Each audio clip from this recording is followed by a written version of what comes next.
Tampomas, dua kapal yang seharusnya tidak berlayar seandainya waktu bisa diputar kembali. Mungkin tidak ada yang mau naik kapal itu. Sebab bukan hanya nyawa yang hilang, tapi ada sesuatu yang ikut tenggelam. Sesuatu yang tak kasat mata, tapi masih terasa menggantung hingga hari ini. Hari itu tanggal 24 Januari tahun 1981, Pelabuhan Tanjung Priok tampak ramai seperti biasa. Di antara peluit kapal, teriakan pedagang asongan dan derap langkah para penumpang, berdiri megah KM Tampomas, dua kapal besar kebanggaan Pelni saat itu. Baru beroperasi beberapa tahun, kapal ini dibuat di Jerman Barat dan dikenal sebagai kapal penumpang tercepat dan termodern. Hari itu, kapal bersiap menuju pelabuhan Ujung Pandang dan beberapa pelabuhan kecil di sekitarnya. Lebih dari 1.000 orang naik ke atas kapal, termasuk penumpang, kru, dan barang muatan dari koper, motor, bahkan kendaraan logistik. Bagi sebagian besar dari mereka, ini hanyalah perjalanan pulang setelah berbulan-bulan merantau di kota. Tapi bagi sebagian kecil, perjalanan ini adalah awal dari akhir segalanya. Sebelum keberangkatan, menurut seorang mantan teknisi Pelni yang kini sudah pensiun, ada dua komponen di ruang mesin yang sedang bermasalah. Satu saluran oli bocor dan satu alarm kebakaran mati total. Tapi laporan itu katanya tidak sempat diperiksa karena kapal harus tetap berangkat tepat waktu sesuai jadwal nasional. Waktu itu semua serba buru-buru. Tidak ada yang percaya bahwa masalah kecil bisa jadi awal tragedi. Saat malam tiba, beberapa penumpang mulai merasa ada yang aneh. Di dek bagian belakang, lampu sempat berkedip-kedip padahal tidak hujan. Ada yang mendengar suara wanita menyanyi di lorong bawah. Meskipun lorong itu kosong, seorang ibu membawa anaknya yang demam tinggi. Si anak menunjuk ke langit-langit kabin dan berkata, "Itu api ya? Itu ada orang kebakar." Ibu itu mengira anaknya mengigau. Seorang pemuda bernama Johan, 19 tahun, naik kapal itu bersama adik dan ibunya. Malam itu ia tak bisa tidur dan duduk di bagian luar dek sambil mengisap rokok. Sekitar jam 2 pagi, ia melihat sesuatu yang tak akan pernah ia lupakan. "Saya lihat anak kecil lari dari lorong ke tepi kapal. Dia nggak pakai baju.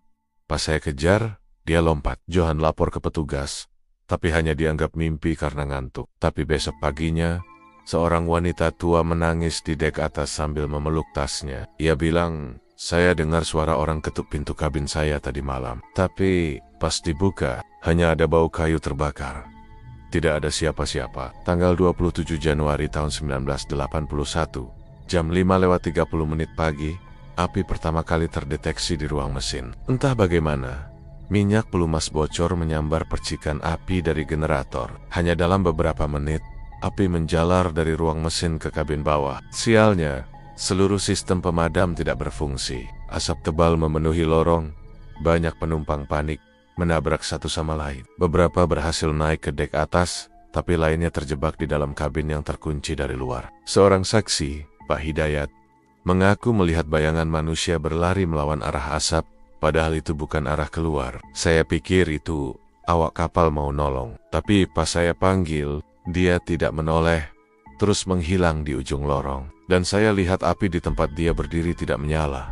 Aneh banget." Beberapa penumpang lompat ke laut tanpa pelampung. Sekoci hanya sedikit yang bisa diturunkan. Ada yang terombang-ambing berjam-jam di tengah laut dengan luka bakar. Dan lebih parah lagi, tidak semua bantuan datang tepat waktu. Kapal yang terdekat hanya bisa sampai beberapa jam kemudian.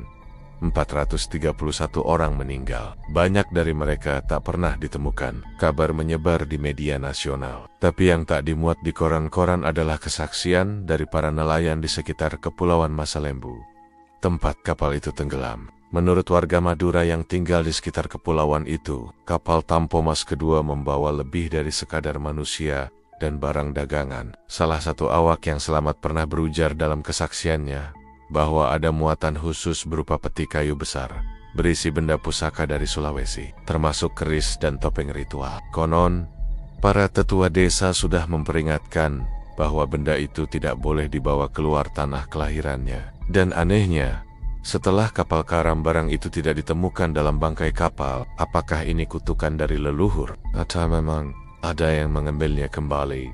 Did I salah? Bertahun-tahun setelah kejadian, banyak nelayan menghindari jalur laut itu. Mereka percaya. Roh-roh yang belum pulang masih bergentayangan. Nelayan sering melihat cahaya samar di laut saat malam, atau mendengar suara lonceng kapal yang berbunyi sendiri. Seorang penyelam dari tim evakuasi mengaku melihat bayangan kursi dan meja yang masih utuh di ruang makan. Meskipun seluruh kapal hangus, saya merasa diperhatikan, seperti ada yang duduk di kursi-kursi itu. Tapi pas saya sorot dengan lampu, tak ada siapa-siapa. Tragedi ini menyisakan banyak luka, tapi juga banyak pertanyaan. Kenapa sistem keselamatan kapal tidak berfungsi? Kenapa benda pusaka itu tak ditemukan? Kenapa ada kesaksian suara dan bayangan dari dasar laut? Bahkan setelah puluhan tahun, apakah ini benar-benar hanya kecelakaan? Ataukah kapten kapal, awak, dan semua penumpang hanya pion dalam permainan gaib yang lebih besar? Kisah ini bukan hanya soal nyawa yang hilang, tapi juga tentang batas antara dunia manusia dan dunia yang tidak terlihat. Dan ketika batas itu dilanggar, kadang laut bukan hanya tempat tenggelamnya kapal, tapi juga tempat roh-roh terluka menunggu. Pulang, kalau kamu suka cerita panjang seperti ini, jangan lupa like dan komen di bawah.